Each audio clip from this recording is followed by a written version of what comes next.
Everybody, it's Ron from Pick Dawgz. This is Ron's Bake Shop Breakdown. We're going to go over 5 college basketball games for Tuesday, February 20th, 2024. Now, if you like what you see, make sure to give this video a big thumbs up and subscribe to our channel. Don't forget to put your college basketball picks in the comments section below. And if you're looking for my best bets, including my college basketball bank shop best bet, you can find those at the premium picks tab at pickdawgz.com. There's also a link in the description. Alrighty, here we go. Here are the games for Tuesday in college hoops. First up, we see Butler and Villanova. This one's going to be a 6:30 Eastern start time. It's going to be on Fox Sports 1. Now, a pretty important game for both teams, but I'd say more important for Villanova. Butler right now in bracketology is one of the last 4 teams that are in with a bye, while Villanova, they're on the outside looking in and can't really afford any more home losses, especially in winnable games like this.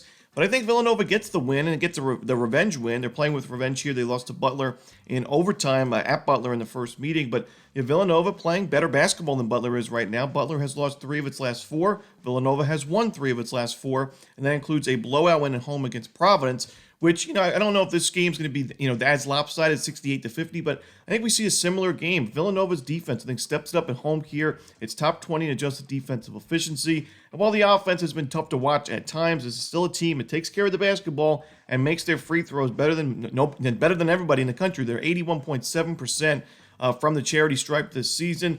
They're creating pretty good looks offensively. And like I said, Butler, not in great form. They've lost 3 of the last 4, including last 2 games at home. Granted, they were against good teams in Marquette and Creighton, but they were not competitive in that game against Creighton at all. Lost by 22 points. So can't trust them here. Give me Villanova in this one. I'm going to lay the points.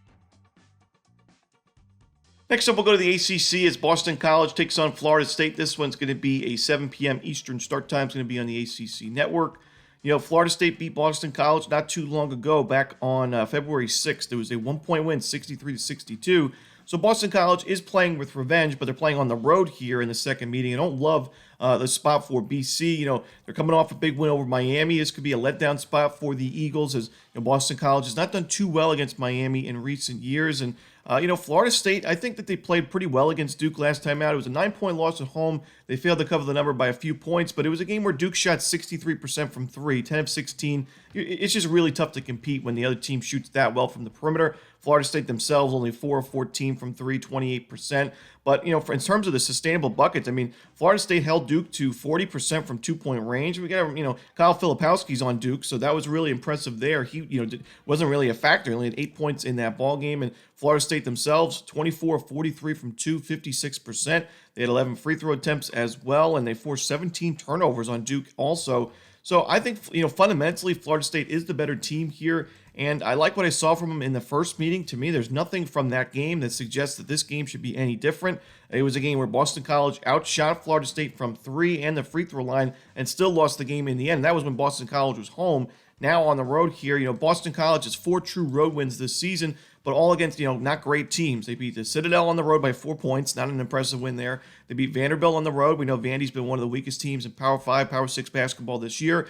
They beat Georgia Tech on the road, another team that's, they have some nice wins, but still ranked outside the top 100 in KenPom, and then Notre Dame by 3 points on the road. So Florida State in Tallahassee should have a nice home court advantage. I'm going to take the Seminoles and lay the points. Next up, we see Bowling Green in Central Michigan. This one's 7 p.m. Eastern. It's going to be on ESPN+. Now, the last time we talked about Bowling Green, it was in that MAC and Sun Belt Conference Challenge, and Bowling Green did not play well in that game, lost by 26 points on the road, and now they've lost 2 straight games in true road games. But I still think Bowling Green has been a lot more competitive this season than a lot of people expected. They're 7-5 in conference play, and they have a winning record overall at 16-9. I think that there's value here at Bowling Green. They played really competitive against Central Michigan in the first meeting between these two. It was a double overtime game, 77-76, the final score.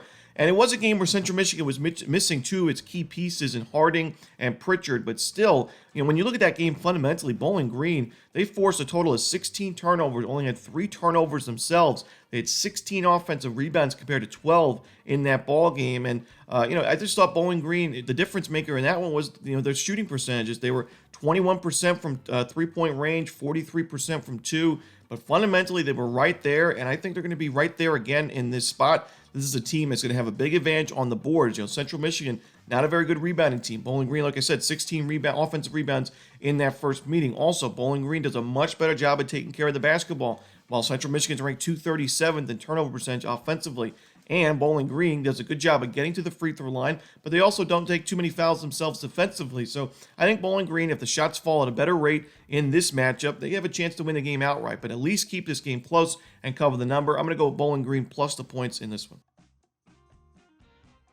Next up, we'll go to the Mountain West as San Diego State takes on Utah State. This one's going to be a late game. It's going to be 9 p.m. Eastern on CBS Sports Network. We took San Diego State in its last game against New Mexico, and the Aztecs won that game pretty easily, 81-70, a game where they were up about double digits for most of that game. A little bit in the second half, they had a bit of a problem, but it was a pretty easy win for the Aztecs, and it continues what we've been talking about all season long in this conference. The home team has just been money against the spread, and we still look at the standings against the spread this season. Only 3 teams in the Mountain West are not profitable at home, and that's including non-conference games.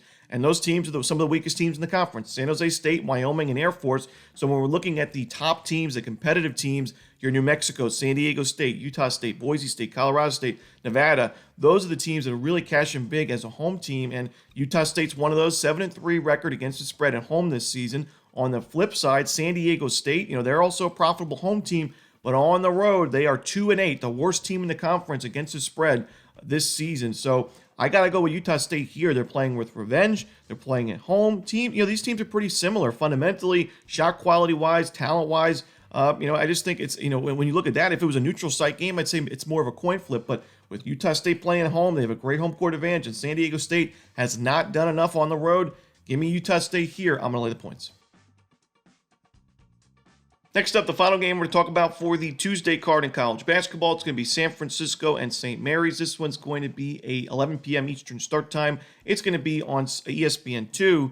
Now, St. Mary's, we talk a lot about how it's really difficult to beat the same team twice and sweep a season series. It's also difficult to cover in this, both games in a season series and win both games convincingly. But with how well St. Mary's has played, a 13-game win streak and winning 18 of their last 19, and winning and covering a lot of those games along the way in blowout fashion. I mean, they just played Pepperdine, 103-59 final score. And, they beat San Francisco in the first meeting at San Francisco. 77-60 was the final score in that one. Just a dominant showing. Even though it's tough to sweep a season series against a team like San Francisco, St. Mary's did so last year. They beat San Francisco in the first meeting by 17, beat it by 9 in the second meeting. I think we see St. Mary's earn a double-digit win in this spot. St. Mary's fundamentally is the better team, shot quality-wise, the much better team, and we're actually getting a decent price because San Francisco's also on a 6-game win streak. They've taken care of business against some of the weaker teams in this conference, but when we've seen them step it up against Gonzaga, against St. Mary's, they have not done well. Now, they were able to cover against Gonzaga, but I think St. Mary's is the best team in this conference. And on the road, I think St. Mary's going to have a big home court advantage. And while San Francisco's playing with revenge, I don't think it matters. I'm going to take St. Mary's here and lay the points to end the night. And that's it. Those are the games for Tuesday in college basketball. Hope you enjoyed this video. If you did, don't forget to hit that like button and subscribe. And don't forget to put your college basketball picks in the comment section below. Again, if you're looking for my best bets, you can find those at Pick Dawgz Premium. As always, this is Ron Romanelli. Good luck.